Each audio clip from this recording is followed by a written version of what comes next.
नमस्कार प्रेक्षको. अभिनेता राकेश बापट सध्या बिग बॉस मराठीच्या 6व्या सीझनमध्ये सहभागी झालेला आहे. नुकतंच राकेशनं त्याच्या पत्नीविषयी एक वक्तव्य केलंय. राकेश म्हणाला की आमचं नातं संपल्यानंतरही आम्ही दोघं एकमेकांना सपोर्ट करतो.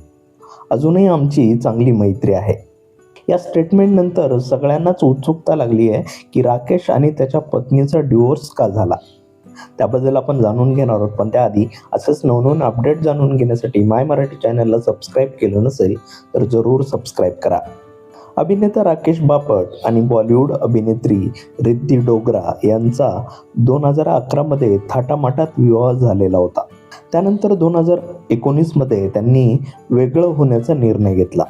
घटस्फोट घेण्यामागे प्रामुख्याने 3 कारणं दिसून येतात. पहिलं कारण आहे पैसा. लग्नानंतर रिद्धीचे पैसे राकेश वापरायचा आरोप इनडायरेक्टली रिद्धीने केलेला आहे. दुसरं कारण म्हणजे रिस्पेक्ट. रिद्धीचं असं म्हणणं आहे की राकेशकडून तिला आदर मिळाला नाही. राकेश तिला कंट्रोल करायचा. राकेश रिद्धीबद्दल ओव्हर पॉझिटिव्ह असायचा. तिसरं कारण आहे मूल न होऊ दिल्यामुळे. दोघांच्या डिवोर्स नंतर अशी एक अफवा होती की राकेशला बाळ हवं होतं, पण रिद्धीला करिअर करायचं होतं, त्यामुळे तिने बाळासाठी नकार दिला. आता याबद्दल राकेश आणि रिद्धी दोघंही काहीच बोललेले नाहीत. त्यामुळे ही खरंच अफवा होती का हे तुम्हीच ठरवा.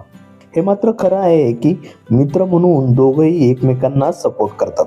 तर प्रेक्षको, कोणाची चूक आहे असं तुम्हाला वाटतंय ते कमेंट करून सांगा. त्याचबरोबर व्हिडिओ आवडला असेल तर व्हिडिओला लाईक करा, शेअर करा आणि चॅनलला सबस्क्राईब करायला अजिबात विसरू नका. धन्यवाद.